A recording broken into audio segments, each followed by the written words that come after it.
Robin here, back again once more with a deck for you. Yes, overexcited I may be, but anyway, here we go. It's the Cursebreakers for you this week. I'm going to be playing the Cursebreakers because I finished painting them way. So this is what I've got lined up.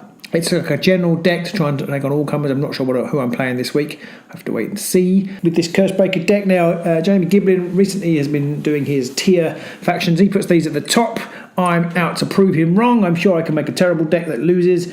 But let's see how we go. In complete contrast to last week's deck the Zalbag's Gits deck, which had something like 27 glory in it. This one only has 15, which I don't think is enough. But we'll see how we go. And it also has 6 score immediately cards. Now it'll be interesting to see how that goes. Jamie also said he wouldn't have too many, and I have less experience with the game than he does. But even though we play every week, so I'm not quite sure what he meant and why it is. So maybe I'll get to find out why there too many score immediately cards aren't necessarily a good idea. But anyway, here we go. So here are my objectives. I have at the top Chosen Champion. Yes, Chosen Champion. These top survivable warbands with 4 wounds or whatever. There's normally one left lying around at the end of the game. So these are good things to have on them. So you get those 3 upgrades on them. Escalation, a restricted card.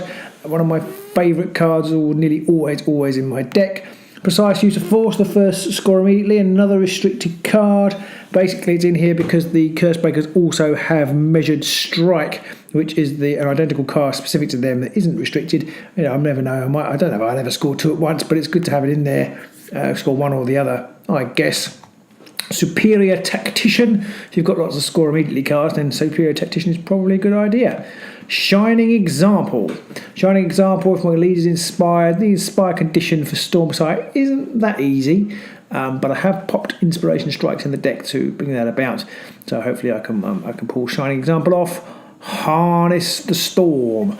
Harness the Storm, it's got this immediately for friendly fighter, successfully cast a spell. With some of the gambits and upgrades that the Cursebreakers have, then Harness the Storm is almost like a free glory sometimes. Fired up, it's got this in an end phase if at least one friendly fighter is inspired. Well, as I just said, sometimes you've got a free glory, and if you cast that spell, it's free inspiration, so Fired Up's a good card for these guys. It's restricted as well. Singled Out, so doubling up, the same card as Chosen Champion. Sorcerer's Scouring. It's got this immediately if your warband takes an enemy fighter out of action with the spell. Potentially less likely to score, but it's a score immediately, and you never know if Stormsire can fire one off and take out somebody, then I'll score that. Strong Start. Again, I think I'm going to be coming out of the blocks quite hard in at least 2 rounds, 2 and 3, possibly in round 1. So I get that. It's a score immediately if the first fighter is an enemy fighter. And finally, What Armour? To try and make use of those cleave things that are knocking around in this warband. There's various cards that can give cleave, and I think Amis or Rastas have cleave as one of their options when they're inspired, so that's why What Armour is in there. And having a look at my gambits, I've got Distraction. In a post-concussion world, Distraction could be useful for knocking people off of objectives. I'm kind of with the new meta, I'm very aware that objective play is very much back in, so Distraction is in there to try and knock off anybody who's trying to score supremacy or any of those things. Pete does like to try and score those. Hidden Paths could be useful for my Cursebreakers. Get one on the edge and pop over somewhere else. I think that's worth having extra mobility for those Cursebreakers. Inspiration Strikes, as I've already said, is in there for Stormsire. Ready for Action. Yes, Ready for Action in here again. It's one of the restricted cards I nearly always take, and it's in here just to get extra attacks. I've only got 3 guys. Extra attacks, always useful. Spectral Wings for that mobility. And then some specific cards. I've got Aether Wings Stance. Friendly fighters have +1 defense for the first attack action, the next activation. Rastas and Amis are a little bit fragile with their only 1 shield option. They have got one where they inspire and they have the shield and the dodges counter successes, but they can be a bit fragile, so that's why Aether Wings Stance is in there, at least to prolong the inevitable. Gather the Storm is basically a free lightning bolt. It's perfect for cards like Harness the Storm and Amis's and Rastas's Inspire condition, which is to successfully cast a spell. So that's why Gather the Storm is in there. Lightning Assault. Lightning Assault is another attack action if I fail, so that's useful for me. I've got things like Precise Use of Force and Strong Start. I want to make them count, so that's why Lightning Assault is in there. Abyssoth's Withering. -1 wounds to a person. Again, potentially useful. If I can cast it, then it's a spell that I've cast. Potentially I could take somebody out of it if they've got 3 wound counters on them and I take somebody out. Then maybe Abyssal Withering could count as a Sorcerer's Scouring as well. But anyway, there we are. That's Abyssal Withering. That's in there. Determined Effort, +1 dice the next activation. Really useful for Stormsire, the extra dice on his range attack. If I can power that up, really useful for anybody really. And finally, Sidestep, just for keeping going. If somebody's, I can move into position to take them out. So that's why Sidestep is in there. And then what have I got in my upgrades? Well, in my upgrades I have Awakened Weapon, my final restricted card. It's in there because, again, for Amis or Rastus or any of them really, just that extra reroll is particularly useful. Deathly Fortitude. The case of this game will be probably on Stormsire, sit him in the middle and try and shoot things but not move very far.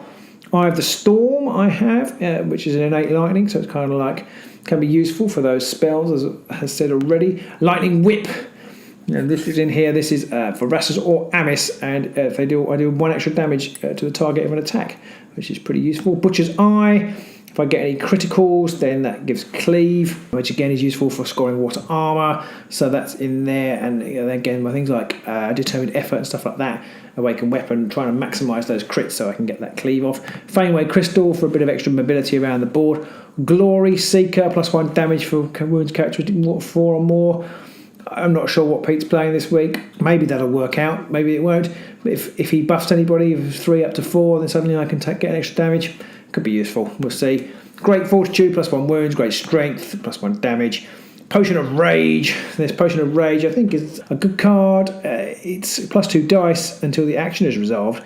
So when the attack action is resolved, so it's +2 dice on an attack. Again, is useful for getting those crits for Butcher's Eye and What Armor. So we'll see.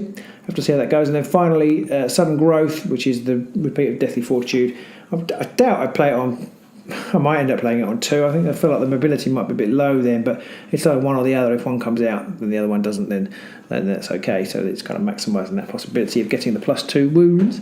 But it is obviously at the detriment of having -2 moves. But anyway, they are my cards. Let me know what you think in the comments below. I hope the game is good. I am worried about the glory output for this deck.